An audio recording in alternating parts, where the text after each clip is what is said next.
우리는 살면서 몇 번이고 같은 질문을 되풀이합니다. 그때 내가 한 선택이 맞았을까 하는 질문입니다.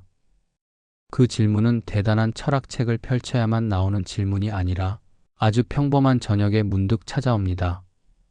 씻고 누웠는데 잠이 오지 않을 때, 버스를 타고 창밖을 멍하니 볼 때, 오랜만에 예전 사진을 넘겨보다가 갑자기 멈칫할 때, 그때 그 길을 택하지 않았더라면 지금의 나는 어디쯤 서 있었을까 하고 생각하게 됩니다.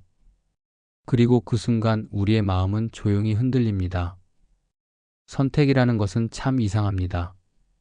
선택을 하기 전에는 너무 불안해서 누군가의 조언을 듣고 싶고, 선택을 하고 나서는 너무 확신하고 싶어집니다. 직장을 옮기기로 한 날, 관계를 정리하기로 마음먹은 날, 이사를 결심한 날, 전공을 바꾸기로 한 날, 혹은 결혼을 선택하거나 선택하지 않기로 한 날, 우리는 되게 큰 결심이라고 말합니다. 하지만 그 결심의 진짜 무게는 그날의 서명이나 한마디에만 있지 않습니다. 시간이 흐른 뒤 그 선택이 남겨놓은 일상을 매일 살아내야 한다는 데에 더 큰 무게가 있습니다. 그런데 문제는 시간이 지나고 나면 선택의 풍경이 달라진다는 점입니다. 선택을 막 했을 때는 우리는 이유를 붙입니다. 연봉이 더 나아서, 성장이 필요해서, 이 사람과는 더 이상 안 되겠어서, 여기서 벗어나고 싶어서, 내 삶을 지키기 위해서. 그때는 그 이유가 분명해 보입니다. 그래서 우리는 마음속으로 스스로에게 말합니다. 나는 옳은 선택을 했다고 말입니다. 적어도 그 순간만큼은 그렇게 믿어야 앞으로 걸어갈 수 있기 때문입니다. 하지만 시간이 흐르면 이상하게도 이유가 퇴색합니다. 더 나은 조건을 보고 옮긴 직장이 꼭 더 나은 삶으로 이어지지 않을 때가 있습니다. 관계를 정리하고 나니 마음이 가벼워지기보다는 허전함이 밀려올 때도 있습니다. 이사를 했는데도 삶의 불안이 따라오는 느낌이 들 때도 있습니다. 그때 우리는 갑자기 당황합니다. 분명히 그때는 이유가 충분했는데 지금의 나는 왜 이렇게 흔들리는 걸까 하고 묻게 됩니다.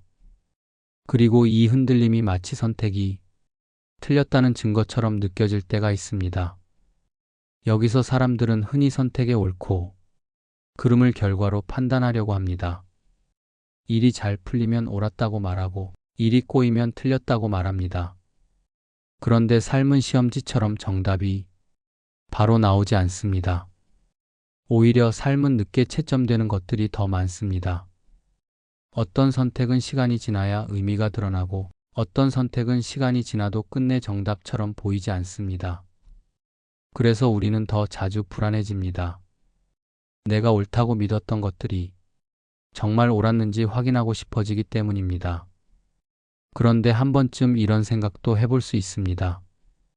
만약 시간이 흐른 뒤에도 어떤 선택이 여전히 옳게 남아있다면 그 옳음은 어디에서 오는 걸까 하는 생각입니다. 처음의 이유가 단단해서였을까요? 아니면 그 선택을 끝까지 살아낸 나의 태도 덕분이었을까요? 우리는 대개 이유를 먼저 떠올립니다. 선택을 정당화해 줄 논리를 찾습니다. 하지만 어느 순간 깨닫게 됩니다. 이유는 출발선의 설명일 뿐이고 삶은 출발선만으로 완성되지 않는다는 사실입니다. 어쩌면 선택의 옳음은 처음부터 정해져 있는 표지판이 아니라 살아가면서 점점 만들어지는 길인지도 모릅니다. 같은 선택도 누군가는 불평 속에서 마모시키고 누군가는 그 안에서 길을 닦아 더 단단한 사람이 되기도 합니다. 그러니까 옳음은 선택의 순간에만 존재하는 것이 아니라 선택 이후에 하루하루에 깃드는 것일지도 모릅니다. 우리가 선택을 붙잡고 살아내는 방식이 결국 그 선택의 의미를 바꾸어 놓는 것일지도 모릅니다. 오늘은 바로 이 질문에서 이야기를 시작해 보려 합니다. 내가 옳다고 확신하며 선택한 길이 시간이 흐른 뒤에도 여전히 옳게 남아있다면 그 옳음은 처음의 이유 덕분일까요? 아니면 그 선택을 끝까지 살아낸 나의 태도 덕분일까요? 이 질문을 따라가다 보면 우리는 선택을 후회하는 마음을 조금 다르게 바라보게 될지도 모릅니다. 그리고 지금 흔들리는 당신의 삶도 아직 결론이 난 것이 아니라는 사실을 조금 더 조용히 인정하게 될지도 모릅니다. 우리는 선택을 하는 순간 그 선택을 감당할 수 있을 만큼의 이유를 스스로에게 주려고 합니다. 이유는 선택을 가능하게 하는 최소한의 발판이기 때문입니다. 이유가 없으면 발을 내디딜 수 없고 이유가 약하면 불안이 커지기 때문입니다. 그래서 사람은 선택 앞에서 자연스럽게 논리를 만듭니다. 이 선택이 왜 합리적인지, 왜 지금 해야 하는지, 왜 나에게 필요한지 스스로를 설득합니다. 그것은 거짓이라기보다 불안을 견디기 위한 인간적인 반응에 가깝습니다. 문제는 시간이 흐른 뒤에 시작됩니다. 처음에는 분명해 보였던 이유가 점점 힘을 잃을 때입니다. 상황이 바뀌고 마음이 변하고 기대했던 결과가 나타나지 않을 때 우리는 갑자기 과거로 돌아가 묻게 됩니다. 그때 그렇게 선택한 이유가 정말 충분했을까 하고 말입니다. 이 질문은 얼핏 보면 성찰처럼 보이지만 실제로는 자신을 몰아붙이는 질문이 되기 쉽습니다. 이유가 부족했다는 결론에 닿는 순간 선택 전체가 잘못된 것처럼 느껴지기 때문입니다. 사람이 처음에 이유에 집착하는 이유는 단순합니다. 이유가 무너지면 그 선택을 한 나 자신까지 흔들리기 때문입니다. 우리는 선택의 실패보다도 잘못 선택한 사람이라는 평가를 더 두려워합니다. 그래서 선택 이후에 힘들어질수록 현재를 들여다보기보다 과거의 판단을 재판정하려 듭니다.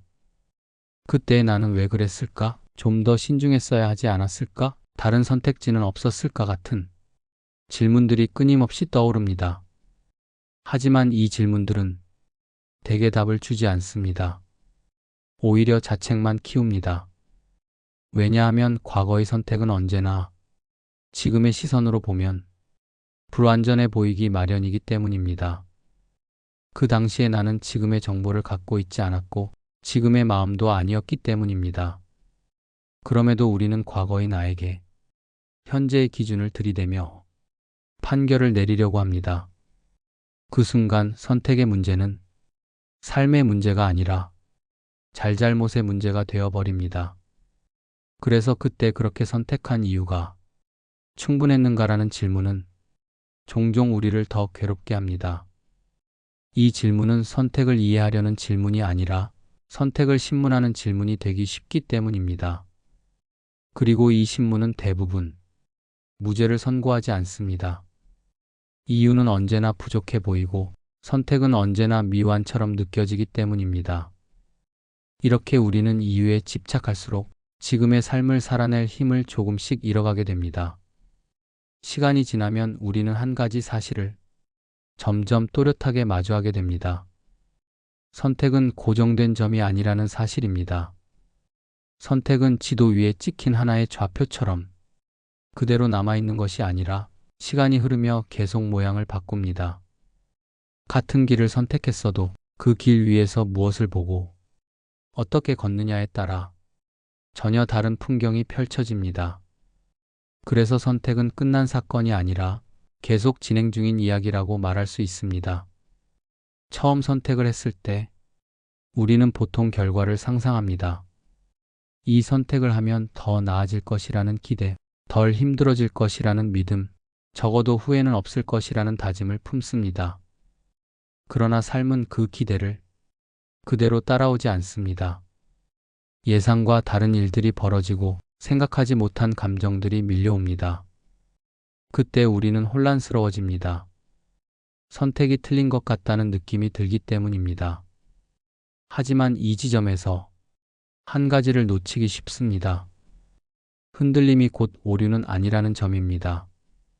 선택이 시간이 지나며 달라 보이는 이유는 선택 자체가 변해서가 아니라 그 선택을 살아내는 내가 변하기 때문입니다.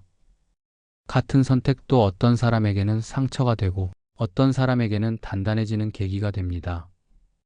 같은 직장을 선택했어도 누군가는 매일 자신을 소모하며 살아가고 누군가는 그 안에서 자신만의 균형을 찾아갑니다. 같은 관계를 선택했어도 누군가는 버티는 삶을 살고 누군가는 책임지는 삶을 삽니다. 이 차이는 선택의 옳고 그름에서 생기는 것이 아니라 선택 이후의 태도에서 만들어집니다. 이 지점에서 우리는 자연스럽게 아리스토텔레스의 생각을 떠올릴 수 있습니다. 그는 행복을 어떤 순간의 결과로 보지 않았습니다. 행복은 잘된 일의 총합이 아니라 삶 전체의 방식에 가깝다고 보았습니다. 하루하루를 어떻게 살아가느냐, 어떤 태도로 반복된 일상을 견디느냐가 중요하다고 말했습니다. 이 관점에서 보면 선택의 옳음 역시 마찬가지입니다.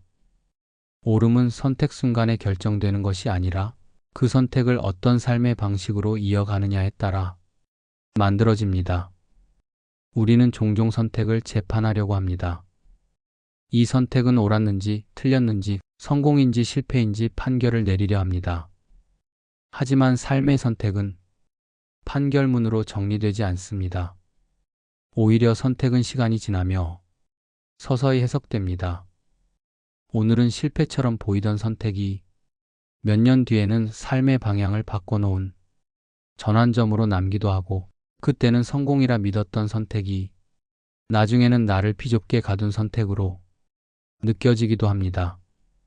옳음은 고정된 답이 아니라 계속 수정되는 의미에 가깝습니다. 그래서 옳음을 판단으로만 붙잡으려 할수록 우리는 불안해집니다. 판단은 지금 이 순간의 시선으로 과거를 재단하기 때문입니다. 하지만 과거의 선택은 지금의 기준으로는 언제나 불완전해 보일 수밖에 없습니다. 그때의 나는 지금의 내가 아니었고 지금의 내가 아는 것을 알지 못했기 때문입니다.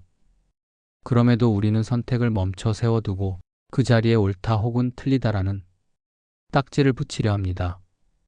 이때 선택은 삶의 일부가 아니라 짐이 됩니다.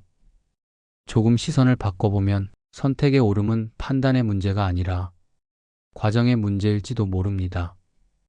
그 선택을 핑계로 삶을 방치했는지 아니면 그 선택 안에서 나름의 책임을 다하며 살아냈는지가 더 중요할 수 있습니다. 같은 선택이라도 불평 속에서 닳아버릴 수도 있고 시행착오 속에서 단단해질 수도 있습니다. 옳음은 처음부터 주어지는 것이 아니라 살아내는 태도를 통해 뒤늦게 만들어지는 것일지도 모릅니다. 이렇게 보면 시간이 지나 선택이 달라 보이는 것은 실패의 신호가 아니라 삶이 계속 움직이고 있다는 증거입니다. 옳음이 변한다는 것은 삶이 흔들린다는 뜻이 아니라 삶이 여전히 진행 중이라는 뜻입니다. 그리고 그 진행 속에서 우리는 여전히 선택을 새롭게 만들어갈 수 있습니다. 선택은 이미 끝난 사건이 아니라 지금 이 순간에도 계속 쓰이고 있는 문장이기 때문입니다. 선택을 옳게 만드는 것은 결과가 아니라 태도일지도 모릅니다. 우리는 흔히 선택의 가치를 결과로 판단합니다. 잘 풀리면 옳았다고 말하고 힘들어지면 틀렸다고 말합니다. 그러나 삶의 많은 선택은 그렇게 단순하게 결론나지 않습니다. 같은 선택을 하고도 어떤 사람은 점점 무너지고 어떤 사람은 그 안에서 자신만의 균형을 찾아갑니다. 이 차이는 선택의 질에서 생기기보다 선택 이후를 대하는 태도에서 비롯됩니다. 선택은 순간이지만 태도는 시간입니다. 어떤 결정을 내렸다는 사실보다 더 중요한 것은 그 결정을 어떻게 끌어안고 살아가느냐입니다. 기대와 달랐을 때 쉽게 포기하는 태도인지 불완전함을 인정하면서도 조금씩 방향을 조정하는 태도인지에 따라 선택의 의미는 완전히 달라집니다.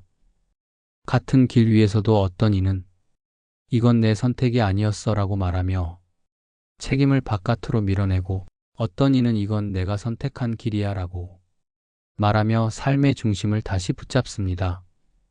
그 차이가 쌓이면 선택의 평가는 자연스럽게 달라집니다. 우리는 흔히 책임을 진다는 말을 무겁게 느낍니다. 책임은 실패를 인정하는 일처럼 보이기도 합니다. 하지만 책임은 실패를 떠안는 일이 아니라 선택을 현재로 다시 불러오는 일에 가깝습니다. 책임지는 태도란 과거를 미화하는 것도 과거에 갇히는 것도 아닙니다. 지금의 조건에서 내가 할 수 있는 최선은 무엇인가를 묻는 태도입니다. 이 태도는 선택을 고정된 과거 사건이 아니라 계속 갱신되는 현재의 과제로 바꿔놓습니다. 이 지점에서 니체의 생각을 떠올릴 수 있습니다. 그는 삶의 힘을 과거를 없애는 데서 찾지 않았습니다. 오히려 이미 일어난 일을 어떻게 견디고 해석하느냐가 삶의 힘을 만든다고 보았습니다. 과거를 부정하거나 지워버리려 할수록 사람은 약해지고 과거를 끌어안고 새로운 의미를 부여할수록 사람은 단단해진다는 관점입니다. 이 시선으로 보면 선택은 성공이나 실패로 나뉘는 사건이 아니라 해석의 대상이 됩니다. 선택 이후의 태도는 과거를 다시 쓰는 힘을 가집니다. 같은 선택도 그때 어쩔 수 없었어 라는 말로 남을 수도 있고 그 선택 덕분에 나는 이런 사람이 되었다라는 말로 남을 수도 있습니다. 이 차이는 결과가 아니라 해석에서 생깁니다. 그리고 그 해석은 하루하루의 태도에서 만들어집니다. 힘들어도 완전히 포기하지 않는 태도, 스스로를 비난하기보다 배움을 남기려는 태도, 기대가 어긋나도 삶 전체를 부정하지 않는 태도가 과거의 선택을 조금씩 다른 이야기로 바꿉니다. 불완전함을 인정하는 태도 역시 중요합니다. 우리는 선택이 옳았다면 흔들리지 말아야 한다고 생각하지만 실제 삶은 흔들림 속에서 진행됩니다. 흔들린다는 것은 잘못되었다는 신호가 아니라 삶이 여전히 움직이고 있다는 증거입니다. 불완전함을 인정하는 사람은 흔들림을 실패로 규정하지 않습니다. 대신 그 흔들림을 조정의 계기로 삼습니다. 이 태도는 선택을 단단하게 고정시키지 않고 유연하게 성장하게 만듭니다. 결국 선택을 옳게 만드는 것은 처음에 완벽한 이유가 아닐 수 있습니다. 오히려 그 선택을 핑계로 삶을 포기하지 않았는지, 그 선택 안에서 나름의 책임과 방향을 만들어 왔는지가 더 중요합니다. 선택은 혼자 존재하지 않습니다. 태도와 함께 자랍니다. 그래서 어떤 선택이 시간이 지나 옳게 남아있다면 그것은 처음의 판단이 탁월해서라기보다 그 선택을 끝까지 살아낸 태도 덕분일 가능성이 큽니다. 그리고 이 사실은 지금 흔들리는 선택 앞에 선 우리에게도 아직 충분히 다른 이야기를 만들어갈 시간이 남아있다는 조용한 위로가 됩니다. 우리는 흔들릴 때마다 선택을 다시 평가하려 듭니다. 지금 힘들다는 이유만으로, 지금 불안하다는 이유만으로 그 선택이 틀렸다고 결론 내리려 합니다. 하지만 많은 선택은 애초에 틀린 선택이 아니라 아직 다 사라지지 않은 선택일지도 모릅니다. 선택은 그 순간에 완성되는 결정이 아니라 시간을 통과하며 조금씩 모습을 드러내는 과정이기 때문입니다.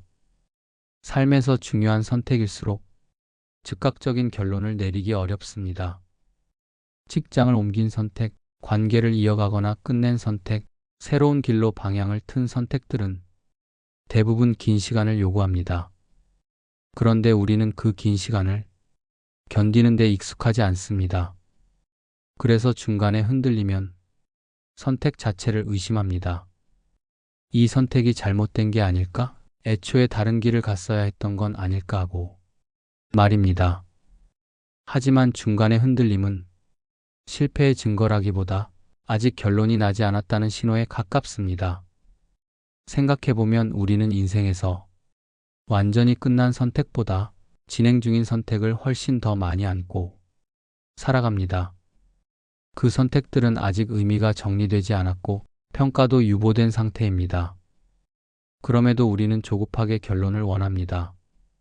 옳았는지 틀렸는지, 잘한 일인지 후회할 일인지 분명히 하고 싶어 합니다. 불확실함을 견디기 어렵기 때문입니다. 하지만 삶은 불확실함을 제거한 뒤에야 시작되는 것이 아니라 불확실함을 안고서도 계속 걸어가는 과정입니다. 그래서 선택을 하나의 사건으로만 보면 우리는 자주 좌절합니다. 사건은 이미 지나가 버렸고 되돌릴 수 없기 때문입니다. 하지만 선택을 이야기로 보면 상황이 달라집니다. 이야기는 아직 끝나지 않았고 지금 이 순간에도 계속 쓰이고 있기 때문입니다. 같은 선택도 어떤 문장을 덧붙이느냐에 따라 전혀 다른 이야기가 됩니다. 중간에 어려움이 들어간다고 해서 그 이야기가 실패작이 되는 것은 아닙니다. 오히려 많은 이야기는 갈등이 있을 때 비로소 깊어집니다. 지금 흔들리고 있다는 사실은 그 선택이 나를 계속 살아있게 만든다는 뜻일 수도 있습니다. 만약 그 선택이 정말로 완전히 잘못된 것이었다면 우리는 이미 아무 생각도 하지 않게 되었을지도 모릅니다. 고민하고 흔들리고 의미를 찾으려 한다는 것은 아직 그 선택 안에서 살아가고 있다는 증거입니다. 아직 그 선택이 나를 놓아버리지 않았고 나 역시 그 선택을 완전히 포기하지 않았다는 뜻입니다. 틀린 선택이라는 말은 종종 너무 빠른 단정입니다. 우리는 결과를 보기 전에 결론을 내려버립니다. 아직 펼쳐지지 않은 시간을 생략한 채 지금의 감정만으로 전체를 판단합니다. 하지만 삶은 요약본으로 진행되지 않습니다. 많은 선택은 중간에 지루해지고 불안해지고 후회처럼 느껴지는 구간을 반드시 통과합니다. 그 구간을 지나지 않고는 선택의 의미에 도달할 수 없는 경우도 많습니다. 그래서 선택의 옳고 그름은 어느 날 갑자기 정리되는 것이 아닙니다. 어느 시점에 체크 표시를 하듯 확정되는 것도 아닙니다. 선택의 의미는 시간이 흐르며 조금씩 쌓이고 때로는 뒤늦게 이해됩니다. 지금은 실패처럼 보이던 선택이 나중에는 삶의 방향을 바꾼 계기로 남기도 하고 그때는 성공이라 믿었던 선택이 시간이 지나 부담으로 느껴지기도 합니다. 옳음은 고정된 결과가 아니라 계속 수정되는 해석에 가깝습니다. 이렇게 보면 중요한 것은 선택을 빨리 평가하는 능력이 아니라 선택을 끝까지 살아낼 수 있는 여유입니다. 아직 다 사라지지 않은 선택 앞에서 조급히 결론을 내리지 않는 태도입니다. 지금의 흔들림을 실패로 규정하지 않고 이 이야기가 어디로 흘러갈지 조금 더 지켜보는 태도입니다. 선택은 이미 지나간 과거가 아니라 지금도 쓰이고 있는 문장입니다. 그리고 그 문장은 아직 마침표를 찍을 때가 아닐지도 모릅니다. 이제 다시 처음의 질문으로 돌아가 보려 합니다. 내가 옳다고 믿으며 선택한 그 길이 시간이 흐른 지금도 여전히 옳게 남아있다면 그 옳음은 어디에서 비롯된 것일까요? 처음에 내세웠던 이유가 충분해서였을까요? 아니면 그 선택을 붙잡고 여기까지 걸어온 나 자신의 태도 덕분이었을까요? 이 질문에는 서둘러 내릴 수 있는 답이 없습니다. 그래서 더 오래 마음에 남습니다.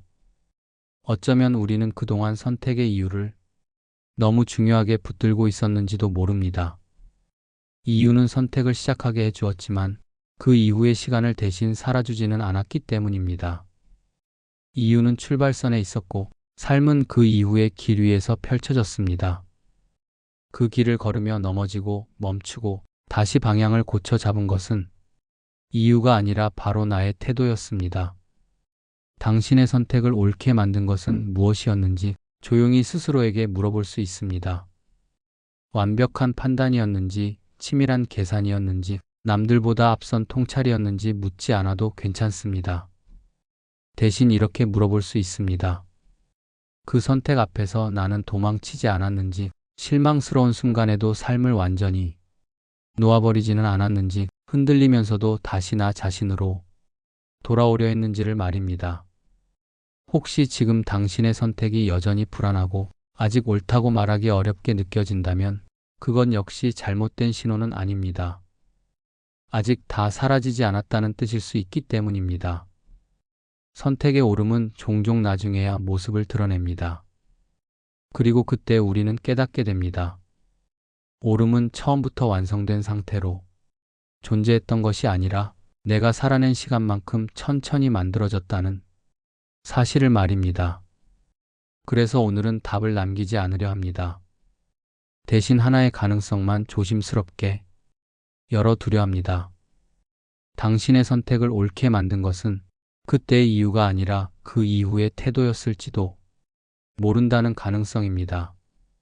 그리고 바로 지금 이 순간의 태도 역시 아직 끝나지 않은 그 선택을 다시 옳게 만들고 있을지도 모른다는 가능성입니다. 이 여운을 안고 각자의 삶으로 조용히 돌아가 보아도 좋겠습니다.